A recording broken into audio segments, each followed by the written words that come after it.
Is your PC getting old and outdated? Do you not feel like dishing out hundreds of dollars every year just to keep your PC up to date? Are you tired of the buggy controls and constant crashes when trying to play games on your PC? Then it's time to lose the PC and start gaming on console. Well, maybe not every game is better on console, but we have composed a list of 10 PC video games that are better on console just to prove they can be. Before we begin, hit that subscribe button to stay up to date with all our awesome videos and click that bell to become part of our notification squad.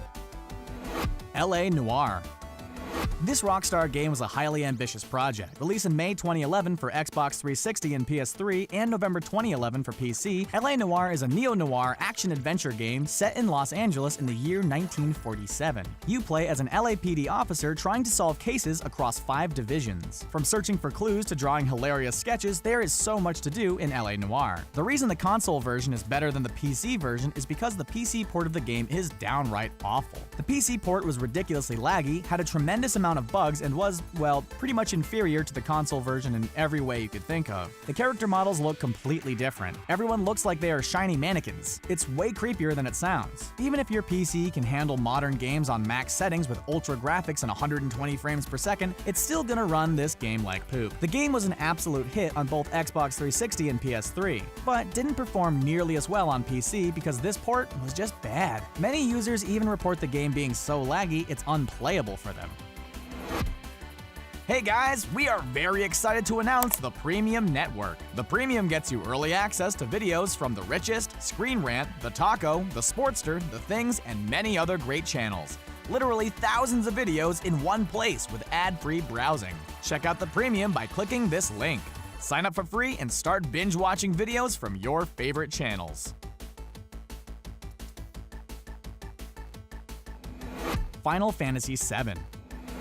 Final Fantasy VII was the first Final Fantasy game to be released for the PlayStation. It was originally designed to be for the Super Nintendo, but the developer Squaresoft decided to move to PlayStation because of advancements of the CD-ROM technology and the fact it's a more powerful system. That turned out to be a great idea in the end, but the PC port, on the other hand, didn't turn out nearly as good. The port for Final Fantasy VII was a big letdown. First of all, the music of the game was a mess. The music was converted down to MIDI, which some of you may love, but last time I checked, the PC is not a Super Nintendo, so it should be able to have music of much higher quality. Even the cutscenes were impossible to enjoy unless you downloaded this codec separately. Come on, you should never need to download a codec just to enjoy a video game. Get it together, PC port. At least provide the codec in the CD. Makes sense. It was even re-released 4 years ago for the PC with absolutely none of these problems fixed. You'd think in the 15 years between Final Fantasy VII's first release for the PC in '98 and the re-release in 2013, the developers would learn from their mistakes, but I guess that's just too much to ask for. Honestly, it runs better on a PlayStation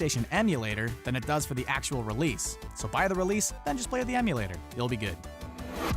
Metal Gear Solid 2: Substance. Metal Gear Solid 2: Substance is the expanded edition of Metal Gear Solid 2: Sons of Liberty, and was released for multiple platforms including Xbox and PC to go along with the PlayStation 2. Metal Gear fans around the world were bummed out when their precious controls were all out of whack with this clunky PC port. Luckily, all those melodramatic cutscenes remained intact, albeit with much worse graphics quality. Well, cutscenes are a staple of the Metal Gear Solid franchise and take up around 90% of the game anyway, so that's to be expected. The main reason the port was absolutely terrible is because the controls make no sense whatsoever. You want Snake to go up, but he goes down. You want him to go left, and he goes right. If you wanted to simply play the game and enjoy it, you had to pretty much remap the entire control scheme. Not cool, Hideo Kojima, not cool. It's like the controls were for Helicopter Simulator 2017, which may or may not actually exist, because everything is inverted and confusing for no apparent reason. Graphics and controls seem to be the downfall for almost every PC port on the list so far. Bully. Well, this is the second Rockstar game on this list, and it certainly won't be the last. Bully was first released for PlayStation 2 in 2006 before being released for Xbox 360 and PC as the Scholarship Edition in 2008. In this game, you play as teenage rebel Jimmy Hopkins as he rises through the ranks of the school groups. It's as if Rockstar took the PC port of this game and bullied it to the point it had no confidence and self-esteem to become a good port in any way, shape, or form. The graphics look absolutely awful compared to the console version. Seriously, it's a ridiculous downgrade. It barely even looks like the same game. To make matters worse, you also had to reconfigure the keys just so that they make any kind of sense. Why in the world is left alt the default button to attack? How does this even happen? It literally makes no sense whatsoever. The game is also incredibly laggy, and even the most powerful computers will struggle to keep this game running at 30 frames per second. The game is even prone to frequent crashes, which is the most annoying problem a PC port can have. Devil May Cry 3. Devil May Cry 3: Dante's Awakening was first released for PlayStation 2 in 2005 and ported to PC in 2006, where it pretty much turned into a glitch fest. The frame rate of the PC port is very choppy and inconsistent. You never know when it's going to go up and when it's going to go down, which drives you crazy. The graphics are also pretty terrible, like all of these awful PC ports. The display cannot be scaled up to 1080p, but you can download a widescreen mod to make the game look prettier. Again, a mod shouldn't be necessary to enjoy a game. A game should be designed well enough so that mods simply improve on an already solid product. The complete lack of graphical options make the PC port of Devil May Cry 3 seem badly made. They couldn't even be bothered to put a graphics section into the options menu. There's just a clear lack of effort into the details of the PC port. The game also doesn't have Xbox controller support, so all you PC players with your mouse and keyboard will be loving life with nothing to complain about, while those who enjoy using controllers are left in the dark. Overall, Devil May Cry 3 is a pretty bad port in every sense of the word. Grand Theft Auto 4. GTA 4 is known as one of the worst PC ports of all time, and is the third Rockstar game on this list. Clearly, Rockstar doesn't put much effort into their ports, as this one seems as if it were ported by Nico Bellic himself. The game performed terribly on PC. Users with powerful computers back in 2008, who set their game to max settings, got around 50 frames per second with constant frame rate drops, which go as low as 15 to 25 frames per second, rendering the game almost unplayable. The game simply doesn't feel optimized for the PC in any way. Objects just pop into frame, and there is just so much going on at one time, it's almost impossible for the game to keep a stable frame rate. Nowadays, with more advanced graphic cards and processors at our disposal, the game can run smoothly, but when it came out, it was absolutely no fun to play. Rockstar also requires you to sign in to the social club to access online features in GTA 4, but there were almost always login issues, and it took until 2016 for Rockstar to fix the problem. That is 8 years after the release of the game. What a joke, that's almost an entire console lifespan. Dark Souls.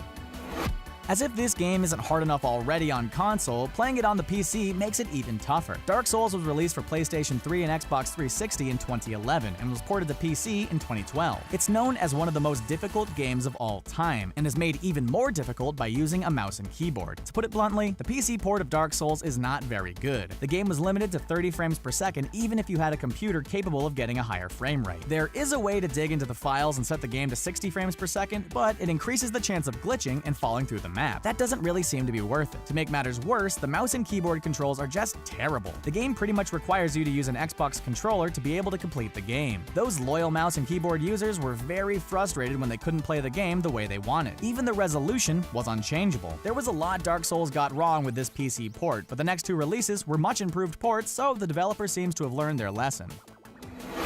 Halo 2. Oh, Halo 2. Bungie actually went out of their way to say it was the worst Halo game they ever made, and the PC version proves this. The game was released for the Xbox in 2004 and was announced to be released for PC in 2007 exclusively for the Windows Vista operating system. Windows Vista? Really? You gotta be kidding me, Bungie. Well, it turns out that wasn't really Bungie's decision. It was a decision Microsoft deliberately made to push sales of Windows Vista. That would not have been the worst decision if it was the game's initial release, but not if it is the release of the PC port 3 years after the initial release. Microsoft clearly had no idea what they were doing. This is all without even mentioning the game had a terrible multiplayer experience. Don't get us wrong here. The Xbox release of Halo 2 was universally heralded for pioneering elements to online matchmaking that set the standard for most multiplayer shooters to this day. Since the Xbox community was so well established by the time the PC port was released, there was little to no draw for players to shell out $60 or more for the same game that already ran great for years on the console. And since nobody was buying the game, there was no one to play the online multiplayer, so if you felt like waiting a few hours to play one game, that was up to you. Nowadays, most of the main Halo games are released solely for the Xbox, which is a very good decision. Saints Row 2. The Saints Row series may just seem like a Grand Theft Auto clone, but while they do share many gameplay elements, that is not necessarily the case. Both games are hilarious in their own right, but you can tell Saints Row 2 developer Volition was going for something even more comedic. The PC port of the game was intended to be released alongside the PlayStation 3 and Xbox 360 versions, but was delayed for 3 more months. Supposedly, Volition was so incensed at how terrible the port was coming along, they fired the company working on the PC port, washing their hands of the whole thing. That being said, the Saints Row 2 community created many mods that have made the game playable once again. The mod scene for Saints Row 2 is actually quite impressive, but even all these mods can't save this ugly mess of a port. The PC port was disliked because it suffered from frame rate issues, visual pop-in, and the graphics were just awful. Maybe Volition shouldn't have fired the company responsible for coding the game for PC, because while it is truly awesome that the Saints Row community stepped in to help, they aren't really professionals. Resident Evil 4. Resident Evil 4 was released for the Nintendo GameCube and later the PlayStation 2 in 2005 before it was ported to PC in 2007, and then ported to literally everything else in the following years. A common theme with the games on this list is the longer it took for the ports to come out, the worse it is, which is pretty weird because you think it would be the other way around. Anyway, when the PC port of Resident Evil 4 came out, the pre-rendered cutscenes were a hot mess, with low brightness and no shadows. For a survival horror game, that's kind of odd to say the least. Also, there was no mouse aiming, so instead you were supposed to just look in general directions and do stuff. That caused some pretty wonky shooting mechanics and a tremendous amount of frustration. The PC port is just full of glitches. Some players mention their screen often turned white with a grainy effect at random times. They can hear a cutscene going on, but all they have is a white screen that's only missing some writing that says, "Please stand by." Sometimes their health indicator and button commands are also visible, but not all the time. I think it'll take more than just a few patches to fix this port. Well, it seems not all PC games are better than their console version. Let us know of any PC video games you think are better on console in the comments section below. Also, if you haven't already, hit the subscribe button to keep up to date with our awesome playlist. Thanks for watching.